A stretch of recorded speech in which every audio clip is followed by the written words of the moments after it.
हिमाचल विधानसभा के बाहर यूंका का हल्ला बोल, पुलिस से धक्का मुक्की, प्रदेश अध्यक्ष की टांग में फ्रैक्चर। हिमाचल प्रदेश युवा कांग्रेस ने सोमवार को जयराम सरकार के खिलाफ हल्ला बोला, प्रदर्शन कर नारेबाजी की और विधानसभा का घेराव किया। राज्य में बेरोजगारी, महंगाई, नशाखोरी और कानून व्यवस्था को लेकर यूंका सड़कों पर उतरे। चौड़ा मैदान में बैरिकेड तोड़ युवा कांग्रेस नेता विधानसभा के गेट पर पहुंचे। दो बैरिकेड को जबरन पार करते हुए कार्यकर्ताओं और पुलिस के बीच धक्का मुक्की हुई। इसमें प्रदेशाध्यक्ष नेगी निगम भंडारी के कपड़े फटे और उनकी टांग फ्रैक्चर हो गई। कांगड़ा जिला अध्यक्ष पंकज इस भीड़ में बेसुध हो गए। पुलिस ने प्रदेश अध्यक्ष सहित कार्यकारी प्रदेश अध्यक्ष यदुपति ठाकुर को उठाकर वाहन में बिठाया। वहीं उग्र हुए कार्यकर्ताओं ने फिर से विधानसभा के पास लगाए बैरिकेड के ऊपर से आगे बढ़ने का प्रयास किया। इस बीच पुलिस के साथ कार्यकर्ताओं की धक्का मुक्की हुई, जिसमें करीब 1 दर्जन कार्यकर्ताओं के कपड़े फटे और कुछ को हल्की चोटें भी आई। कार्यकर्ता इसके बाद प्रदेशाध्यक्ष को छोड़ने और उनका उपचार करवाने की मांग पर अड़ गए। पुलिस ने इसके बाद निगम भंडारी को उपचार के लिए आईजीएमसी पहुंचाया। युवा कांग्रेस की रैली समाप्त होने के बाद दोपहर करीब 2:35 पर विधानसभा की ओर कूच करने के नारे के साथ आगे बढ़े कार्यकर्ताओं ने चौड़ा मैदान में लगे बैरिकेड को लांघने का प्रयास किया।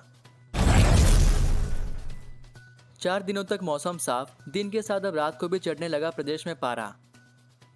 हिमाचल प्रदेश में दिन के साथ अब रात का पारा भी चढ़ने लगा है। रविवार रात को धर्मशाला में सबसे अधिक 15.2 डिग्री न्यूनतम तापमान दर्ज हुआ। राजधानी शिमला सहित प्रदेश के सभी क्षेत्रों में सोमवार को धूप खिली। 18 मार्च तक प्रदेश में मौसम साफ बना रहने का पूर्वानुमान है। मैदानी जिलों के साथ अब पहाड़ी क्षेत्रों में भी गर्मी असर दिखाने लगी है। वहीं हर तीसरे दिन यातायात के लिए अवरुद्ध होने वाला उदयपुर तिंदी किलाड़ मार्ग सोमवार को भी घंटों तक बंद रहा। रविवार रात को इस मार्ग के बीच पड़ने वाला कूडनाला नाक जगह पर हिमखंड गिरने से स्टेट हाईवे 26 बंद हो गया था। पुलिस चौकी तिंदी ने हादसे की सूचना बीआरओ को दी और मौके पर पहुंचकर बीआरओ के जवानों ने मशीनरी से हिमखंड को हटाया। उदयपुर से आगे तिंदी के आसपास मार्ग कड़ूनाला तथा रोहली के पास लगातार हिमखंड गिरने और भूस्खलन होने से मार्ग बंद हो रहा है। सोमवार को भी इस मार्ग पर सफर करने वाले पांगी किलाड़ के लोगों को घंटों तक सड़क खुलने का इंतजार करना पड़ा। हिमाचल की प्रियंका ठाकुर की कप्तानी में एशियन चैंपियन बनी भारतीय टीम। भारत की जूनियर महिला हैंडबॉल टीम ने इतिहास रच दिया है। कजाकिस्तान में 16वीं जूनियर एशियन हैंडबॉल प्रतियोगिता के आखिरी मुकाबले में भारत ने थाईलैंड को 41-18 के बड़े अंतर से हराया। भारतीय टीम में कप्तान प्रियंका ठाकुर सहित 5 खिलाड़ी हिमाचल से थी। इस जीत के साथ ही टीम इंडिया ने पहली बार विश्व कप के लिए भी क्वालिफाई कर लिया है। हैंडबॉल फेडरेशन ऑफ इंडिया ने ट्वीट किया कि इतिहास बन गया है। हमारी भारतीय महिला जूनियर टीम ने कजाकिस्तान में 16वीं एशियाई महिला जूनियर चैंपियनशिप में स्वर्ण पदक जीता और पहली बार विश्व चैंपियनशिप के लिए क्वालिफाई किया। इस जीत से भारत ने गोल अंतर से ईरान को पीछे छोड़ दिया और विजेता का खिताब अपने नाम किया। सीएम जयराम बोले, हुड़दंगबाजी करने वाले कर्मचारियों की बात सुनेंगे, जरूरी नहीं उसे माना जाए। मुख्यमंत्री जयराम ठाकुर ने 2 टूक कहा कि यदि कोई कर्मचारी संगठन हुड़दंगबाजी करेगा तो उनकी बात को सुना जा सकता है, लेकिन यह जरूरी नहीं कि माना जाए। उन्होंने एनपीएस कर्मियों के बीते दिनों के प्रदर्शन को लेकर यह बात कही। उन्होंने कहा कि विपक्ष के कुछ विधायकों और नेताओं ने एनपीएस कर्मचारियों को प्रदर्शन करने के लिए उकसाया। उन्होंने कर्मचारी वर्ग को साफ शब्दों में कहा कि सरकार ने उनको जो दायित्व दिया है वह उसे निभाएं, ना कि राजनीति करें। सदन में नेता प्रतिपक्ष मुकेश अग्निहोत्री की ओर से कानून व्यवस्था पर लाए कटौती प्रस्ताव पर हुई चर्चा के जवाब में सीएम ने कहा कि कुछ कर्मचारियों का व्यवहार ठीक नहीं है, जो केवल राजनीति में फंसे रहते हैं। जो काम उन्हें सौंपा है उसे नहीं कर रहे हैं। पुलिस कर्मचारियों को लेकर सीएम ने कहा कि वह उनके आवास पर आए थे, जिन्होंने शांतिपूर्ण बात कही। सरकार का भी दायित्व बनता है कि उनके हक उन्हें दें। उन्होंने हिमाचल पुलिस की सराहना भी की। मिल्कफेड ने 2 रुपये बढ़ाए दूध के दाम, उपभोक्ताओं को जेब करनी होगी ढीली। अमूल और वेरका के बाद अब मिल्कफेड ने भी प्रति लीटर दूध के दाम 2 रुपये बढ़ा दिए हैं। मिल्कफेड का खुला दूध पहले 40 रुपये प्रति लीटर था, जो अब 42 रुपये में मिलेगा। आधा लीटर दूध का पैकेट 25 के बजाय 26 रुपये में मिलेगा। मिल्कफेड के चेयरमैन निहाल चंद शर्मा ने बताया कि बढ़े हुए दाम लागू कर दिए गए हैं। निहाल चंद ने बताया कि बजट घोषणा के अनुसार 1 अप्रैल से पशुपालकों के लिए जाने वाले प्रति लीटर दूध की खरीद 2 रुपये बढ़ाई जा रही है। पशुपालकों को अब प्रति लीटर 28.95 दिए जाएंगे। प्रदेश में मंडी, कांगड़ा, सोलन और शिमला में मिल्क प्लांट हैं। सीएम जयराम बोले, आउटसोर्स कर्मियों के मुद्दों को हल करने के लिए सरकार प्रतिबद्ध, कैबिनेट उपसमिति का गठन। राज्य सरकार आउटसोर्स कर्मचारियों के मुद्दों को हल करने के लिए प्रतिबद्ध है और उनकी वास्तविक मांगों के निवारण के लिए 3 सदस्यीय कैबिनेट उपसमिति का गठन किया है। यह बात मुख्यमंत्री जयराम ठाकुर ने शिमला में आउटसोर्स कर्मचारियों के प्रतिनिधि मंडल को संबोधित करते हुए कही। मुख्यमंत्री ने कहा कि राज्य सरकार के विभिन्न विभागों, बोर्डों और निगमों में लगभग 30,000 आउटसोर्स कर्मचारी कार्यरत हैं। उन्होंने कहा कि राज्य सरकार इन कर्मचारियों के कल्याण के बारे में चिंतित है और सरकार ने सभी विभागों के साथ दिसंबर महीने में एक मॉडल टेंडर साझा किया है ताकि प्रत्येक आउटसोर्स कर्मचारी को वेतन पर्ची देना अनिवार्य किया जा सके। जयराम ठाकुर ने कहा कि राज्य सरकार ने विभिन्न विभागों में कार्यरत पैरा वर्करों के मानदेय में उल्लेखनीय वृद्धि की घोषणा की है। जयराम सरकार कर्मचारियों पर मेहरबान, छठे वेतन आयोग के लिए 15% पर लगाई मोहर। हिमाचल प्रदेश सरकार ने कर्मचारियों के लिए छठे वेतन आयोग की सिफारिशें लागू कर दी है। कर्मचारियों का वित्तीय लाभ में किसी प्रकार का व्यवधान ना हो, इसके लिए 3 ऑप्शन प्रदान किए हैं। 15% के ऑप्शन को सरकार पहले लागू कर चुकी है, लेकिन मंत्रिमंडल की मंजूरी सोमवार को ली गई। सरकार ने 2.25 और 2.59% की ऑप्शन प्रदान की थी। इस ऑप्शन से कर्मचारी खुश नहीं थे। लंबे समय तक कर्मचारी इसका विरोध करते रहे और नई ऑप्शन चाहते थे। सरकार ने पंजाब की तर्ज पर कर्मचारियों को 15% की ऑप्शन प्रदान की है। हिमाचल प्रदेश सरकार ने 3 जनवरी 2022 को प्रदेश के कर्मचारियों को छठे वेतन आयोग की सिफारिशों का लाभ प्रदान किया था। आम आदमी पार्टी के हुए प्रदेश सचिव धर्मपाल चौहान। दिल्ली के स्वास्थ्य मंत्री सत्येंद्र जैन के दिल्ली लौटते ही आम आदमी पार्टी ने प्रदेश कांग्रेस को पहला झटका दे दिया है। नालागढ़ बीच क्षेत्र से संबंध रखने वाले प्रदेश कांग्रेस सचिव धर्मपाल चौहान ने आपका दामन थाम लिया है। चौहान ने प्रदेश कांग्रेस सचिव के पद से त्यागपत्र देकर आपकी सदस्यता ग्रहण की है। उन्होंने दिल्ली में आपके प्रदेश प्रभारी रत्नेश गुप्ता और संगठन चेयरमैन सतीश ठाकुर की अगुवाई में पार्टी की सदस्यता ग्रहण की। धर्मपाल ने कहा कि आप देश की एकमात्र पार्टी है जो आम आदमी के बारे में सोचती है। कांग्रेस परिवारवादी नेताओं की पार्टी है।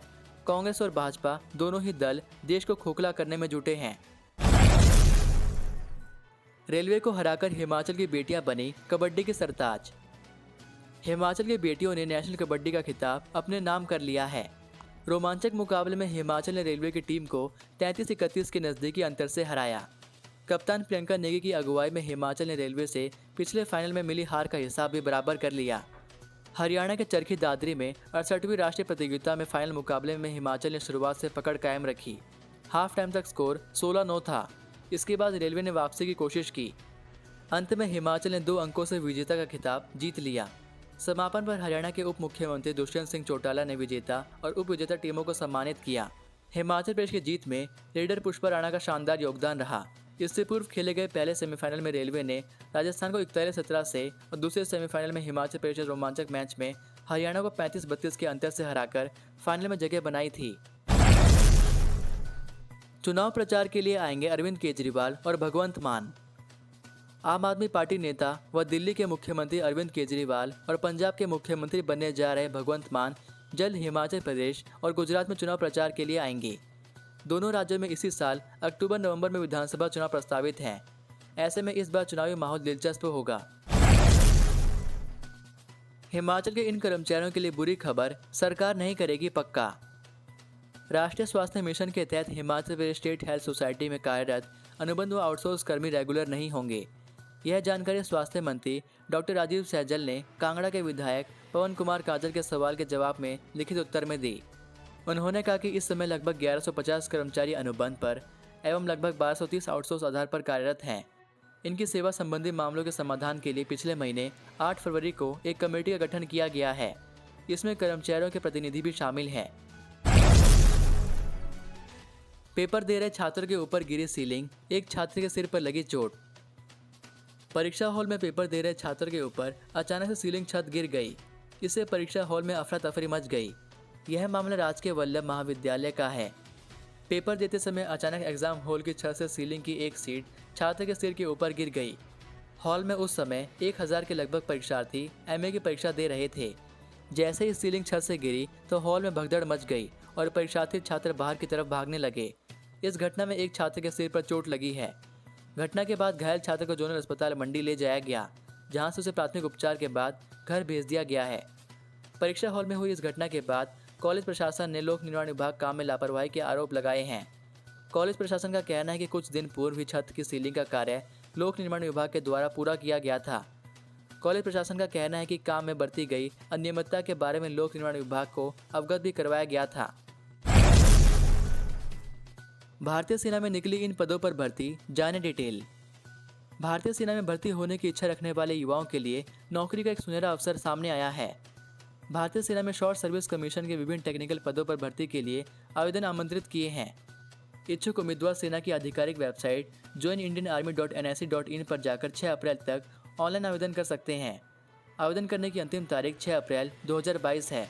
इसमें कुल पद 191 रखे गए हैं। अधिक जानकारी के लिए आप यहाँ पर देख सकते हैं। बाजार समेत डिपो में बढ़े सरसों तेल के दाम, रिफाइंड तेल की कीमतों में भी इजाफा। कोरोना काल के बाद अभी आम लोगों की जिंदगी पटरी पर आ रही थी कि अब महंगाई ने उनका जीना मुश्किल कर दिया है। आपको बता दें कि हर खास से आम लोगों के रसोई घरों में इस्तेमाल होने वाला सरसों का तेल तथा रिफाइंड तेल महंगा हो गया है। मिली जानकारी के मुताबिक सरसों तेल पर 15 रुपये तथा रिफाइंड तेल की कीमतों में 20 रुपये का इजाफा हुआ है। इसी के साथ अब लोगों को बाजार से सरसों का तेल खरीदने पर 180 से 240 रुपये प्रति लीटर तथा रिफाइंड तेल पर उपभोक्ताओं को 20 रुपये अधिक के साथ कुल 170 रुपये का भुगतान करना पड़ेगा। यहाँ तक कि सस्ते राशन की दुकानों यानी उचित मूल्य की दुकानों में भी तेल महंगा हुआ है। इसके तहत अब APL परिवार के लोगों को तेल पर 5 रुपये अधिक के साथ कुल 156 रुपये तथा BPL परिवार के लोगों को 4 रुपये अधिक के साथ कुल 151 रुपये का भुगतान करना होगा। ड्राइवर को झपकी आने पर बजेगा अलार्म, खुद बंद हो जाएगी गाड़ी। हिमाचल प्रदेश में आए दिन पेश आ रहे सड़क हादसों की चपेट में आने से बहुत से लोगों को अपनी जान पर से हाथ धोना पड़ता है, फिर चाहे हम 4 पहिया वाहनों की बात करें या फिर बड़े वाहनों की। ऐसे में अक्सर देखने को मिलता है कि लॉन्ग रूट पर चलने वाले वाहनों के चालकों को थकान के कारण नींद की झपकी आ जाती है। इस वजह से कई सड़क हादसे पेश आते हैं। इन हादसों को रोकने के लिए तथा लोगों की जान बचाने के लिए हिमाचल प्रदेश के हमीरपुर जिले की रहने वाली सलोनी शर्मा ने एक ऐसा मॉडल तैयार किया है। इसके तहत यदि किसी चालक को चलती बस में नींद की झपकी आ जाती है तो इससे बस में अलार्म बज उठेगा, साथ ही गाड़ी खुद ही बंद हो जाएगी। खुशी की बात तो ये है कि सलोनी का यह मॉडल इंस्पायर मानक अवार्ड के तहत राष्ट्रीय स्तर पर चयनित हुआ है। आपको बता दें कि राजकीय कन्या स्कूल हमीरपुर की 11वीं कक्षा की छात्रा सलोनी शर्मा ने सड़क दुर्घटना को रोकने के लिए ड्राइवर स्लीपिंग सेंसर तैयार किया है। इसे वाहन के अगले शीशे पर लगाया जा सकेगा, जो चालक की आंखों को नींद आने पर स्कैन कर अलार्म देगा। इसके उपरांत गाड़ी अपने आप ही बंद हो जाएगी। इस संबंध में जानकारी देते हुए सलोनी ने बताया कि इस मॉडल को बनाने के लिए स्कूल की विज्ञान शिक्षक सीमा शर्मा का भरपूर सहयोग मिला। सलोनी के पिता टैक्सी चालक हैं तथा माता गृहिणी हैं। इसी के साथ यदि आपको ये वीडियो पसंद आई हो तो वीडियो को लाइक ज़रूर करें और चैनल पर नए हैं तो चैनल को प्लीज़ सब्सक्राइब ज़रूर कर लें। चलिए मिलता हूँ आपको अगली वीडियो में, तब तक के लिए जय हिंद, जय भारत।